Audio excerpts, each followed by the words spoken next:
যেন খাদের কিনারাতে আটকে গেছে জামাত নেতৃত্বাধীন ১১ দলীয় জোট। খেলাফত মজলিসের পর এবার জোট ছাড়ার গুঞ্জন উঠেছে অন্যতম শরিক দল এনসিপির। তবে এই গুঞ্জনে শুধু জোট ছাড়ার বিষয়ই নেই, সাথে আছে এনসিপির নেতৃত্বে বিকল্প নতুন জোট গঠনের আলোচনা। একাধিক সংবাদ মাধ্যমে উঠে এসেছে এই তথ্য।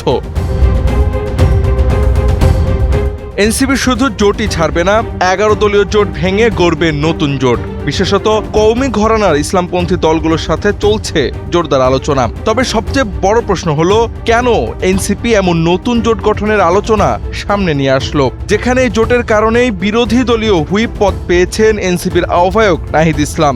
জেলা ও বিভাগীয় শহরে জোটের সম্মেলন থেকে একযোগে জুলাই সনদ ও গণভোট বাস্তবায়নে সরকারকে ক্রমাগত চাপ দিচ্ছে তারা। সেখানে এমন পরিস্থিতিতে কেন জোট ছাড়তে চাচ্ছে নাহিদ ইসলামের দল?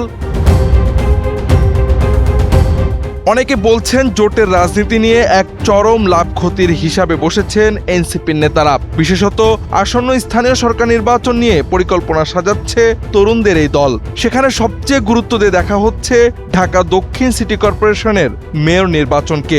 সোয়ান ইয়েলো এয়ারফ্লো মশারি, মশা রোধে ১০০তে ১০০, সোয়ান গ্রুপের একটি পণ্য। দলীয়ভাবে ঢাকা দক্ষিণের মেয়র প্রার্থী হিসেবে ঘোষণা করা হয়েছে দলের মুখপাত্র আসিফ মাহমুদের নাম। যে কোনো মূল্যে এখান থেকে লড়তে চান সাবেক এই ছাত্র উপদেষ্টা। বিপরীতে একই জায়গায় জামাত প্রার্থী হিসেবে ঘোষণা করেছে ডাকসু ভিপি আবু সাদিক কায়েমের নাম। মূলত এই নিয়েই জামাত এনসিপির মধ্যে শুরু হয়েছে মূল টানাপোড়েন। এরই মধ্যে জামাত জোট ছেড়ে কওমি ঘরানার দলগুলোকে নিয়ে একটি অভিন্ন প্ল্যাটফর্মে আনার লক্ষ্যে আলোচনায় বসেছে হেফাজতে ইসলাম বাংলাদেশ। গত ১৬ জুলাই চট্টগ্রামের বাবুনগর মাদ্রাসায় ৭টি ইসলামী দলের শীর্ষ নেতাদের নিয়ে বৈঠক করে সংগঠনটি। এরপরই জামাত জোট ছেড়েছে খেলাফত মজলিস। এছাড়া আলোচনায় আছে নেজামে ইসলাম ও খেলাফত আন্দোলনের নাম। আর এই বিষয়টিকেই লুফে নিচ্ছে জাতীয় নাগরিক পার্টি। বিশ্লেষকরা বলছেন কওমি ঘরানা দলগুলোর আলাদা হওয়ার গুঞ্জনকে কাজে লাগিয়ে জামাতের সাথে একটি জোর নেগোসিয়েশন করতে চাচ্ছে আসিফ মাহমুদরা। আসিফ মাহমুদের জন্য ঢাকা দক্ষিণ না ছাড়া হলে কওমি ঘরানা দলগুলোকে নিয়ে জোট থেকে বের হওয়ার হুমকি দিচ্ছে এনসিপি। ওয়ান বক্স পলিসিতে শুরু হওয়া কওমিপন্থী দলগুলোর জোটই শেষমেশ ১১ দলীয় জোটে পরিণত হয়েছিল। ফলে ভোটের বিবেচনায় দলগুলো ছোট হলেও সামগ্রিক বিবেচনায় এর প্রভাব রয়েছে।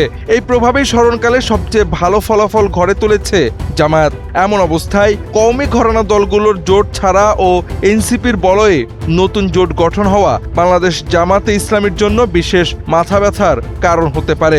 এরই মধ্যে এনসিপির জুলাই পদযাত্রায় হামলা ও প্রধান শরিক দল হিসেবে জামাতের নীরবতা নিয়ে জোট ছাড়ার প্রসঙ্গটা নিয়েছে গভীর রূপ।